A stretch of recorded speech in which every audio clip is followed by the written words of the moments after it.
पाटलांची पोर तर खंडूजी नेवसे पाटलांची नात. भावंडात मोठी सिंधूजी सखारामन सिरपती आणि आम्हीच ऐकलं लाडा कौतुकानं वाढलेली. आमच्या घरी पाटीलकी बाग बागायती फुलांची शेती समजा कसं राबराबता. आमचं कुलदैवत म्हणजे आई अंबाबाई. दर साली चैत्र शुद्ध एकादशीला गावातील मंडळी अंबाबाईला पायी झेंडी घेऊन जात असत आणि त्या समद्यासनी भोगे द्यायचे काम आमचे आबा करायचे. दुष्काळात अशी कितीतरी जेवणं आमच्या आबांनी म्हणजे खंडोबा पाटलांनी दिली होती. गावातील वाया बाबडं आणि थोरली बी मला कौतुकानं साऊ म्हणून हाक घालायची. घरच्यांची तर लाडकी होतीच, पण शेजारी पाजारी बी मला माझ्यावर प्रेम करायचे.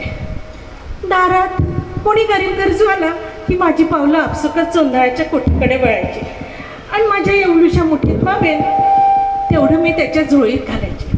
तेव्हा माय म्हणायची, साऊ आता एवढ्याशानं त्याचं पोट भरणार आहे व, जा घराचा सुप्पाभर जोंधळ घेऊन ये.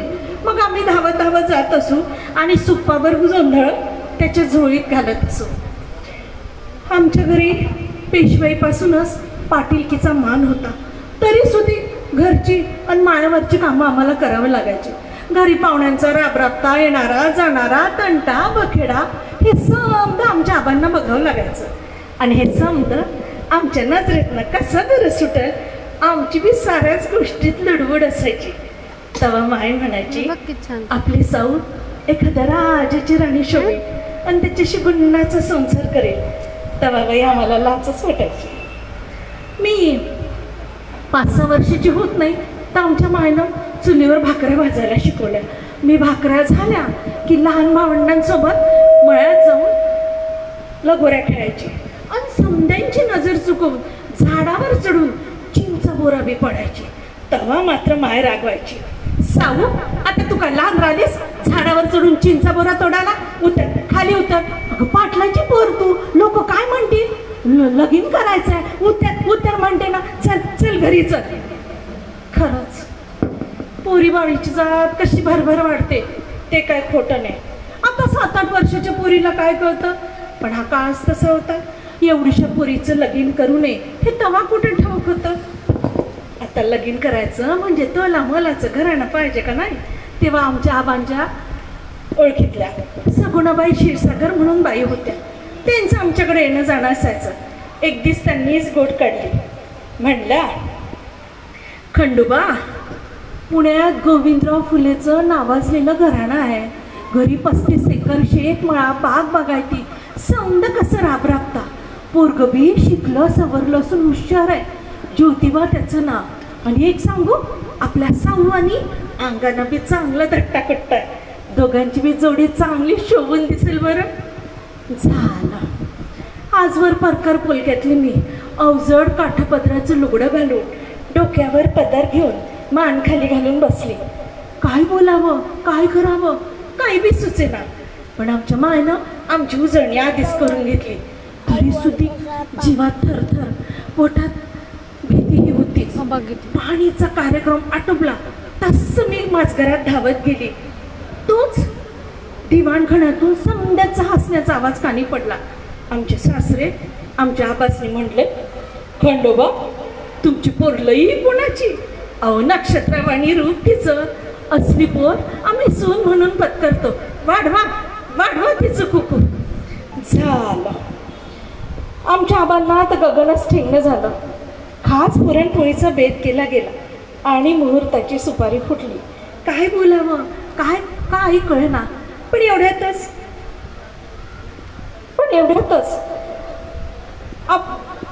आई बाबांना सोडून जावं लागणार म्हणून वाईटही वाटत होतं.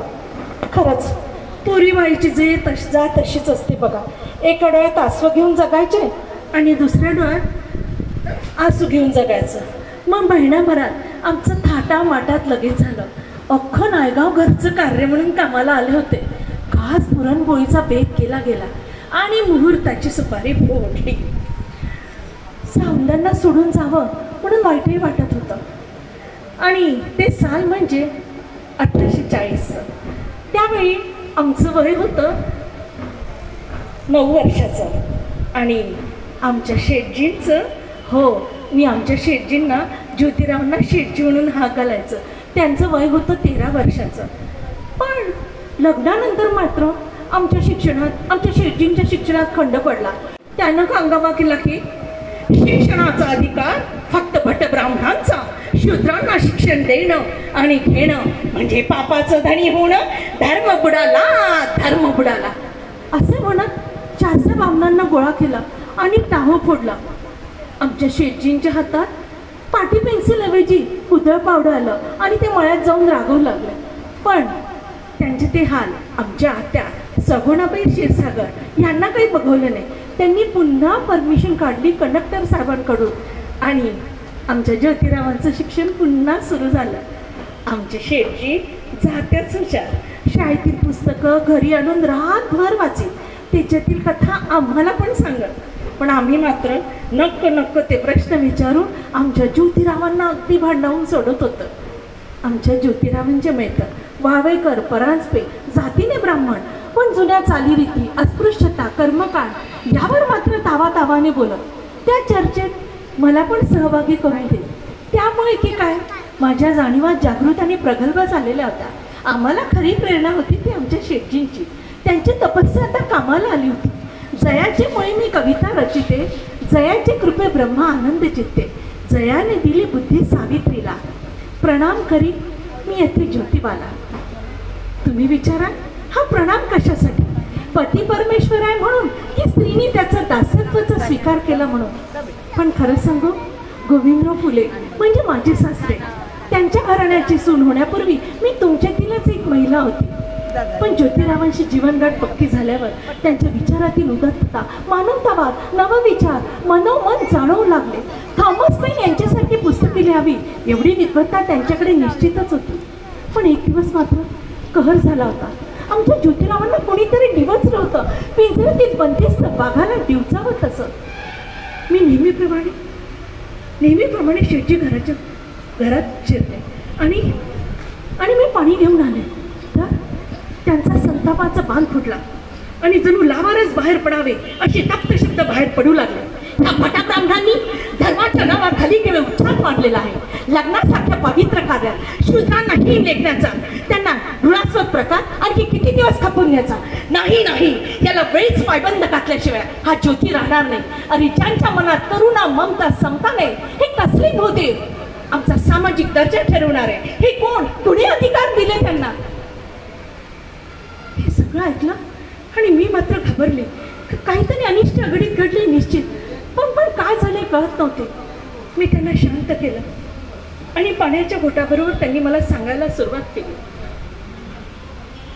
साऊ, अगं माझ्या ब्राह्मण मित्रावरून मी त्यांच्या वरातीत सामील झालो तर अशूद्र कुंभट आमच्या बरोबरीने चालतोसच कसा, म्हणून त्यांनी माझी हेटाळणी केली, माझा अपमान केला आणि मला वरातीवर हाकलून लावलं. आता मात्र आम्हाला खरी हकीकत कळली. मी, मामांजी, आत्याबाई आम्ही साऱ्यांनी त्यांना समजून सांगण्याचा प्रयत्न केला. पण खरं म्हणजे याच प्रकरणामुळे त्यांच्या मनात तीव्र क्रांतीची ज्योत प्रज्वलित झाली आणि येथूनच ब्राह्मण विरुद्ध ब्राह्मणेतर हा संघर्षही सुरू झाला. त्यांनी मनाशीच कुंभाट बांधलं. या शूद्रांना, या बहुजनांना शिक्षण दिल्याखेरीज त्यांना त्यांचा धर्म कळणार नाही आणि तसा मनोदय त्यांनी माझ्याजवळ व्यक्त केला. विद्ये विना मती गेली, मती विना नीती गेली, नीती विना गती गेली, गती विना वित्त गेली, वित्त विना शूद्र खचले, इतके अनर्थ एका अविद्येने केले. फुलासंगे मातीस वास लागे म्हणतात ना, ते काही खोटं नाही. म्हणतात ना, वाण नाही पण गुण लागलेला होता. तसे आमच्या मुखातून शब्द बाहेर पडू लागले. शूद्रांना सांगण्याजोगा आहे शिक्षण मार्ग. शिक्षणाने मनुष्यत्व पशुत्व हरते पहा. इंग्रजी शिकूया, जातीभेद मोडा, भटजी भारुडा फेकूया. शूद्रांना अज्ञानाच्या शृंखलेतून मुक्त करण्यासाठी आणि उच्चवर्णीयांची मक्तेदारी तोडण्याकरता आम्ही कंबर कसलेली होती आणि एवढ्यासाठीच आम्ही आमचं घरे सोडलेलं होतं. आम्ही कुणालाच घाबरत नाही, कुणालाच बदलत नाही. त्यावेळी आम्हाला मिशनरीच्या फॅररबाई म्हणल्या आणि त्या म्हणाल्या, मिस्टर फुले, स्त्री ही घरची कैंच बिंदू आहे. ती शिकले तर तुमचे संपूर्ण कुटुंब शिकेल. पण तुम्ही तर तुमच्या स्त्रियांना शिकवतच नाही. तुमच्या रूपाने इंजिन मनुष्य स्त्रियांकरता स्कूल काढतोय ही फारच फारच अभिमानाची गोष्ट आहे. तुम्ही सर्वप्रथम तुमच्या घरातून का सुरू करत नाही? तुमची पत्नी हुशार सज्ञा नाही, तिला पात्र बनवा आणि मग अदर स्त्रियांना. आणि खरंच त्या केवळ बोलल्या नाही, साहित्य ज्योतिरावांना दिले. पुण्यात आल्याल्या मला आत्याबाईला जवळ बोलवलं, माझ्या पाठीवरून हात फिरवला आणि आमच्या शिक्षणाला सुरुवात झाली. कालची साऊ, आजची सावित्री आणि उद्याच्या सावित्री होणार होते. इंग्रजी, गणित, व्याकरण, वजाबाकी एकामागून एक विषय मागे पडत गेले. आणि 1847 साली आम्ही नॉर्मल स्कूलची परीक्षा देऊन आमच्या शिक्षणाला विराम दिला. आणि ज्योतिरावांनी 1 जानेवारी 1848 साली पहिली वहिली मुलींची शाळा सुरू केली. आणि तो अण्णासाहेब भिड्यांच्या वाड्यात पुणे येथे झाला. ही गोष्ट सनातन्यांच्या कानावर गेली आणि एकच गजब माजला, धर्म बुडाला. अरे स्त्रियांच्या शिक्षणाने कुठे प्रगती होणार आहे का? उलट महाभयंकर असे अनर्थ होतील. त्या स्वैराचारी म्हणतील ना, स्त्री स्वातंत्र्य राहतील, तुमच्या 7 पिढ्या नरकात जातील. छी छी छी छी छी, काही बेबंदशाही, काय हा अन्नाधुंदपणा. अरे त्या गोऱ्या लोकांचं नुसतं अनुकरण करू पाहताय. छी, असे मुक्ताफळ उधळल्या जाऊ लागले. पण एकदा का समाजसेवेचं कंकण मानलेलं ना, कसली आली आहे तुम्हा? आम्ही कुणाची पर्वा न करता आमचं काम सुरूच ठेवलं. मी देखील अहमदनगरला जाऊन ट्रेन शिक्षिकेचं प्रशिक्षण घेतलं आणि ज्योतिरावांनी पुन्हा 3 जुलै 1850 रोजी दुसरी शाळा काढली आणि त्यावर विष्णुपंत थत्ते यांची नेमणूक केली. विष्णुपंत थत्ते आणि ज्योतिराव ह्यांची मैत्री त्यांना मुळात पसंतच नव्हती. त्यांनी थत्त्यांना त्रास द्यायला सुरुवात केली आणि पुण्याबाहेर हाकलून लावण्याच्या धमक्या दिल्या. आता 2 शाळा एकट्याने चालवायच्या कशा या प्रकारात ज्योतिराव होते. आम्हाला त्यांच्या मनातील घालमेल कळली आणि मी माझा प्रस्ताव घेऊन त्यांच्यापुढे मांडला. शेठजी, मी येईल उद्यापासून शाळेत शिकवायला. शेठजींनी माझ्याकडे आश्चर्याने पाहिलं. काय म्हणता तुम्ही? नाही, असं कसं? शेठजी, तुम्ही काळजी करू नका, मी जाईल ना. आणि खरं सांगू, तुमच्या या पवित्र कार्यात मला तुमची साथ द्यावायला मिळते, हेच माझ्यासाठी खूप मोठी गोष्ट आहे. आणि मी त्यांना मनवून घेतलं आणि दुसऱ्या दिवशीपासून मी अण्णासाहेब भिड्यांच्या वाड्यात शिकवायला जाऊ लागले. आता तर एकच गजब माजला, त्यांची तळपायाची आगच मस्तकात गेली आणि मी शाळेत जायला लागले तशीच, अरे ही बघा, ही त्या माळ्याची बायको, मोठी सुधारणेचा, स्त्री शिक्षणाचा आव्हानते आहे, धर्म बुडवी. अरे ही असं नाही ऐकणार, हिला दगड धोंड्यांनी ठेचून मारायला पाहिजे. अहो अण्णाजी, नुसतं दगड धोंड्यांनी ठेचून काय करणार? त्यापेक्षा असे करायला मी तर म्हणतो, नुसतं दगड धोंडे नाही, तिच्या तोंडावर पान खाऊन थुंका, थू थू थू थू. अहो आजवर का कोणी हिंदू स्त्री आपला उंबरठा ओलांडून बाहेर पडली आहे का कधी? ती तशी नाही ऐकणार. तुम्ही असे करा, तिथे बघा, तिथे शेण पडलाय, ते थापा तिच्या तोंडावर, नाहीतर विष्ठा फेका तिच्या अंगावर. दळभद्री आणि चालली आपली मड्डम व्हायला. आणि खरंच ते केवळ बोलले नाही, तर त्यांनी माझ्या अंगावर दगड धोंड्यांचा, शेणाचा, अक्षरशः विष्ठेचाही मारा केला. सर्वप्रथम मी या सैतानी शक्तीला घाबरले, पण माझं आतील मन सांगत होतं, नाही सावित्री, आज का तुझ्या लोकांना घाबरलीस तर तुला ते पळपुटी ठरवतील. तुझ्या ज्योतिरावांच्या कार्यात खंड पाडला, हेच त्यांचं कार्य आहे. तुझा खरा स्त्री धर्म नवऱ्याच्या खांद्याला खांद्या लावणं, त्याच्या पावलावर पाऊल ठेवणं म्हणजे तुझं पातिव्रत्य. शेवटी मी सूर्याला नमस्कार केला आणि ह्या लोकांना म्हटले, तुमच्या धर्मात नवऱ्याची आज्ञा पाळणं पाप असेल तर होय, मी ते पापच मी करते. तुम्हाला काय करायचं ते तुम्ही करून घ्या, देव तुम्हाला क्षमा करो. आणि मी कुणालाही घाबरले नाही आणि आमचं कार्य आम्ही सुरूच ठेवलं. आम्ही दोघं कोणालाच घाबरत नाही, कोणालाच बदत नाही. हे पाहून ह्या लोकांनी एक नवीनच चाळ केली. त्यांनी आमचे सासरे गोविंदराव फुले यांनाच वेठीला धरले. आणि त्यांना पुण्याबाहेर हाकलून लावण्याच्या धमका दिला. त्या दिवशी आमचं दिवसभराचं कामकाज करून आम्ही घरी गेलो. शेठजी, चला बरं, आबा झोपत नाही आपण गेल्याशिवाय, चला चला, खूप उशीर झाला बरं आज आपल्याला. आबा, अहो किती रात्र झाली आणि तुम्ही अशी बाहेर का बसला? चला चला, मी तुम्हाला आत सोडते. अहो तुमचं वय झालं, चला. वय झालं? आमचं वयाचं सोडा, पण तुम्ही जी आमच्या मागे पिढ्या लावली त्याचं काय? माझं चुकलं. या ज्योतीला शाळेतून काढल्यावर त्या सगुणेच्या म्हणण्यानुसार पुन्हा शाळेत घातलं. हे चुकलंच बघ. अरे समाज जे करू नको म्हणता तेच तुम्ही करता का? कशासाठी? ठेविले अनंते तैसेची राहावे, हे कळत कसं नाही रे तुम्हाला? अरे घरात दारी शेतात माणसं येतात, तुम्हाला जीवे मारण्याची धमकी देतात. अरे बापाचे हृदय हे कोणवर सहन करू? अरे तू शिकला ते शिकला, तू त्या सावित्रीला शिकवलं. अरे घरी अरे मी काय करावं असं तुम्हाला वाटतं? पण हे बघ, आज मी त्यांना वचन देऊन आलो. एक तर तुम्ही लोक शाळा सोडा, नाही तर माझं हे घर. काय आम्हा असं काय वाटतं बरक्यासारखं? असं काय गुन्हा केला आम्ही आणि आम्ही कुठे जाणार? शेठजींच्या अगदी स्तब्ध झालं. त्यांना काय करावं काय समजत नव्हतं. आणि आम्ही अजून आबांना त्रास होऊ नये म्हणून आम्ही घर सोडण्याचं निश्चय सुचटलं. ज्योतिराव अंगावरील कपड्यांशी घराबाहेर पडले आणि मीही जड अंतकरणाने 2 लुगड्याची वळकटी घेतली आणि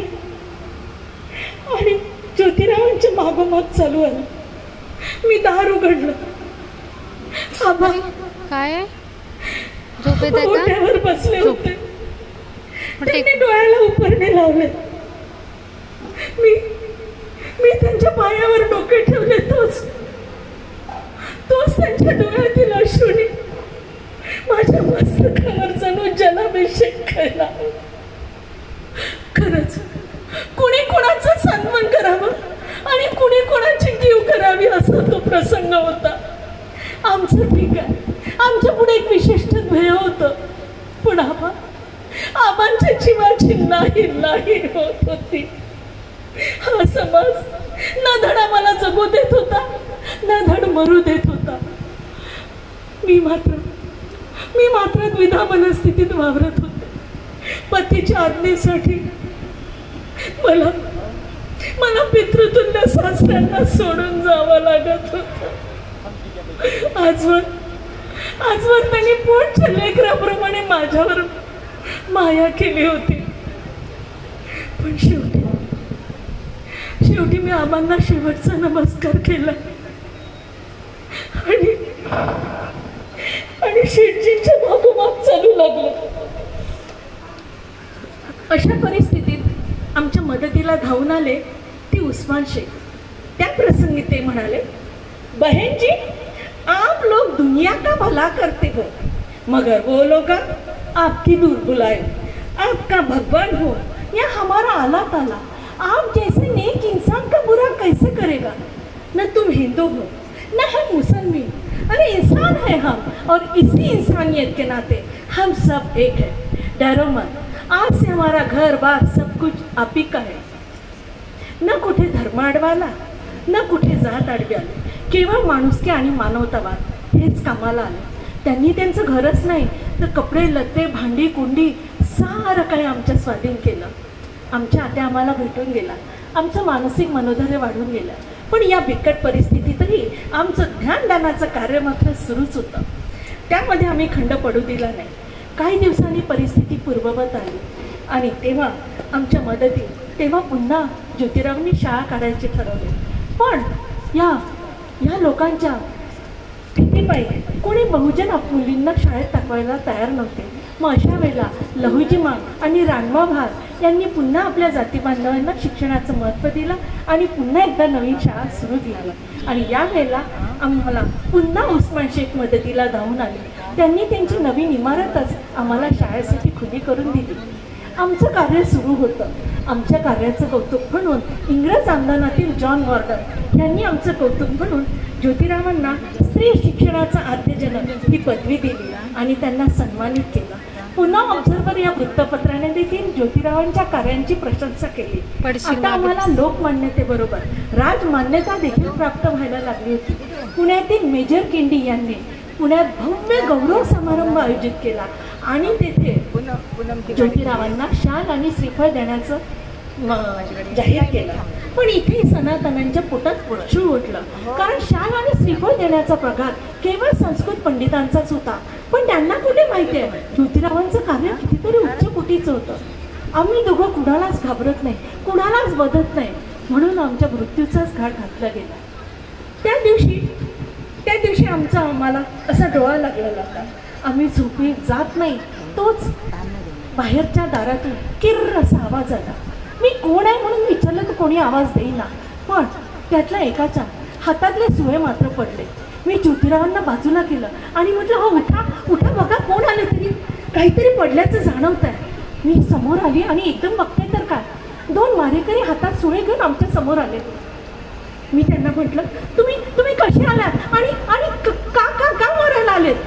त्यावर एक जण मोठ्या हिमतीने आम्हाला तुम्हाला मारायला 1000 रुपये बक्षीस मिळणार आहे. त्यावर ज्योतिराव शांतपणे म्हणाले, अरे आमच्या मरणाने जर तुमच्या घरातल्या 5-10 जणांचं भलं होत असेल तर खुशाल मारावं, असं म्हणत त्या दोघांपुढे मान दुखवली. पण खरं सांगू, पोटाची आग मोठी खराब असते आणि ते ज्योतिरावांना कळलं. ज्योतिरावांनी त्यांना अडवलं आणि ज्योतिरावांना त्यांना चांगले सदाचाराचे धडे दिले. त्यांनी ते ऐकलं आणि ज्योतिरावांच्या पायावर पडून हमसून रडू लागले. त्यांनी धोंडीराम कुंभार, एकनाथ रोडे यांनी ज्योतिरावांचे अंगरक्षक म्हणून काम पाहिले आणि धोंडीराम कुंभार यांनी ज्योतिरावांच्या मार्गदर्शनाखाली अनेक धर्मग्रंथांचा अभ्यास केला आणि 12 फेब्रुवारी 1884 साली शृंगेरी मठाच्या शंकराचार्यासह अनेक धर्मग्रंथांचा जाहीर वादविवादात पराभव करून शृंगेरी मठाचा पदसिद्ध अधिकारी बनण्याचा सन्मान पटकावला आणि म्हणून त्यांना ज्योतिरावांचा अंगरक्षक होण्यात मोठी धन्यता वाटते. का पुढे सरकत होता, आमचे कार्य सुरूच होते. अंगावर लिहायला वस्त्राने, घुटभर पाणी मागण्यासाठी बनबन भटकायला लागणारी ही जनता स्वतःला भूदेव म्हणतात. म्हातारे कोतारे माया भगिनी यांचं खपाटीला गेलेलं पोट बघितलं की जीव कसा ते तुटायचं.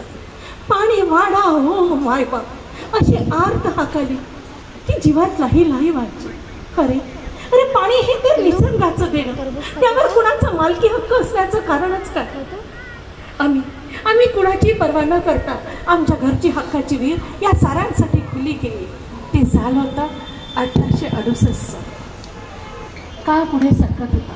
ज्योतिरावांनी बस छत्रपती शिवाजी महाराजांची समाधी शोधून शिवजयंती सुरू झाली.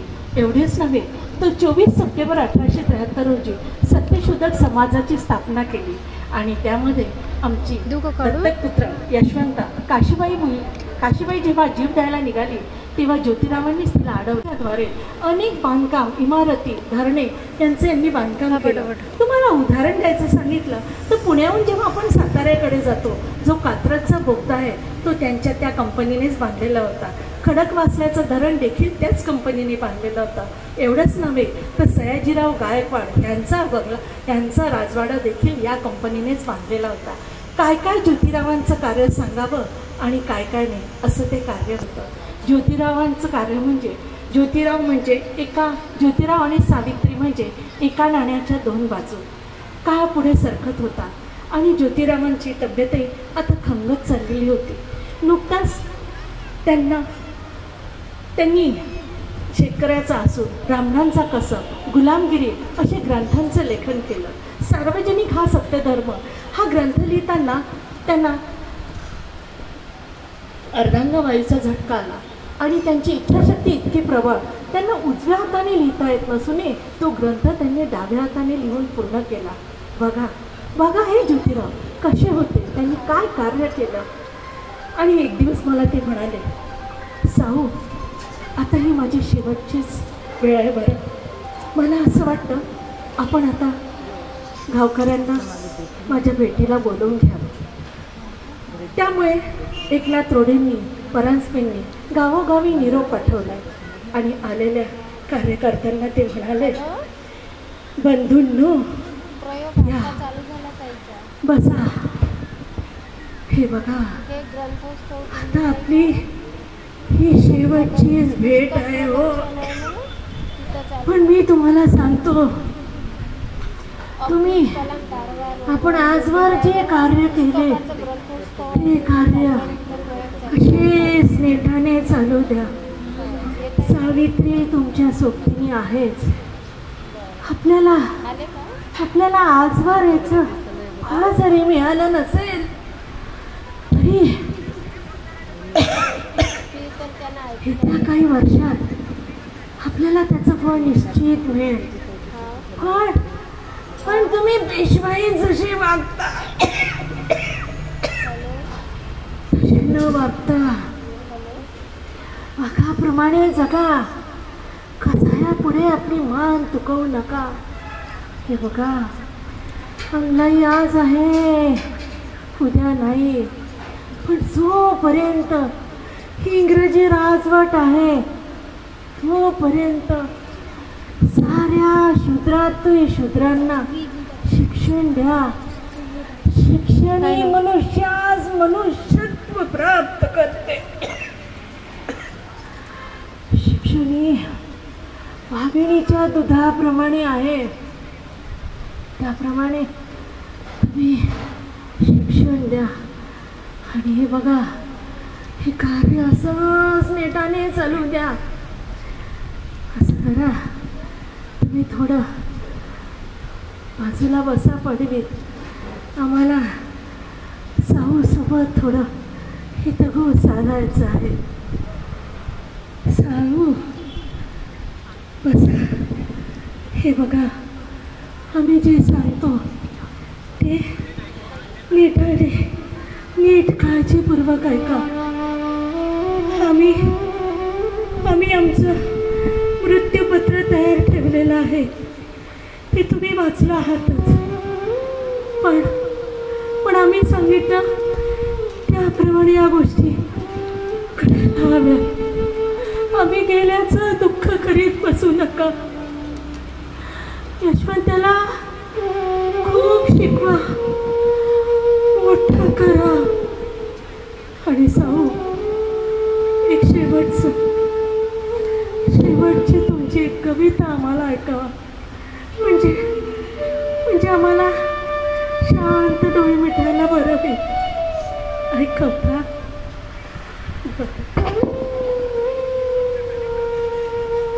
शेठजी अहो तुम्हाला बरं नाही आणि आता कविता काय ऐकायला लावता?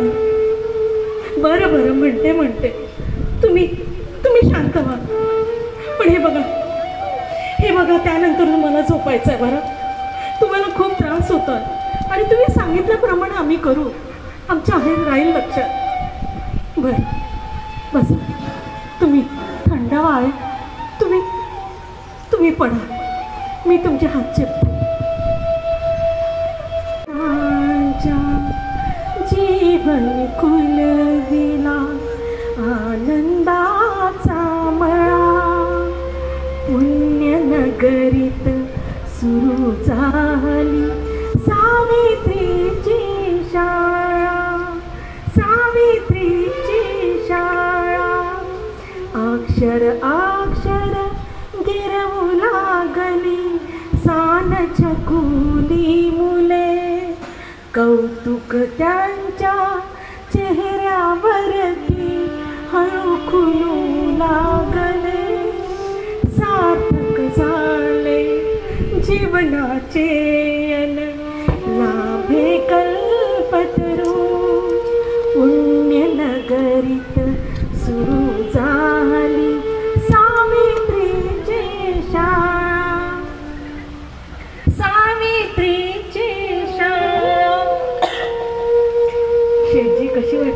यशवंता, आपली पहिली शाळा सुरू झाली ना तेव्हा लिहिली होती ना मी. खरंच किती वर्ष झालं. बरं सांगा, किती आग्रह धरत होते. आता कविता संपली. शेठजी, अहो बोला.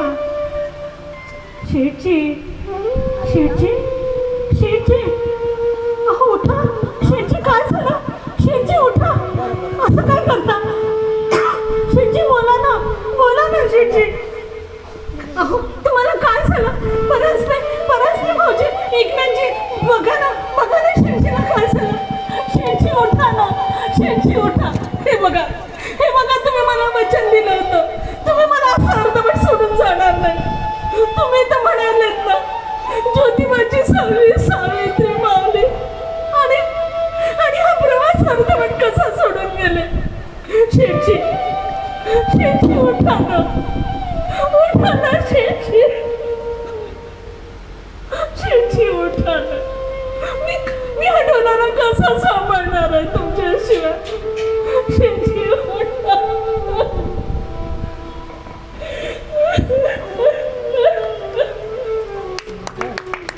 उठा ना शेठजी.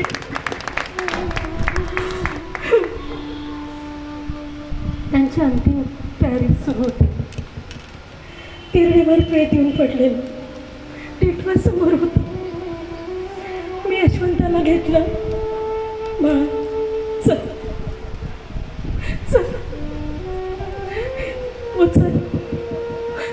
उचल ते टिटवे.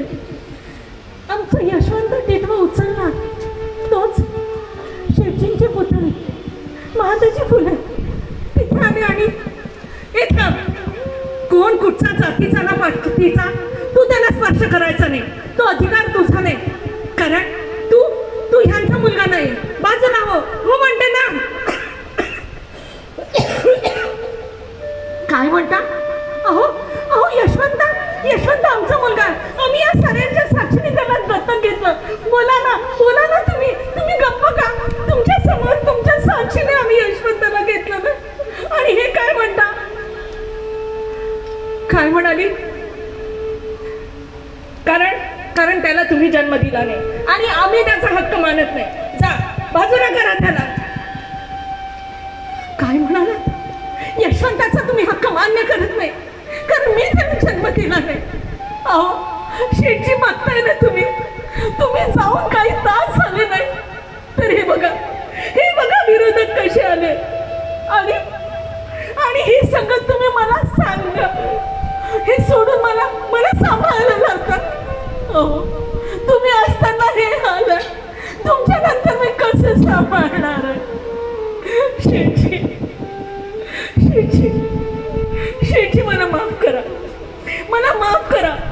मी तुमचं वचन सांभाळू शकणार नाही. मी तुमचं वचन निभावू शकणार नाही. अरे जिवंतपणे झाले तेवढे थिंडवणे पुरे नाही का? की मेल्यावरही यांना सुखाने निरोप द्यायचा नाही. सगळं या विरोधकांनी ठरवलंच होतं.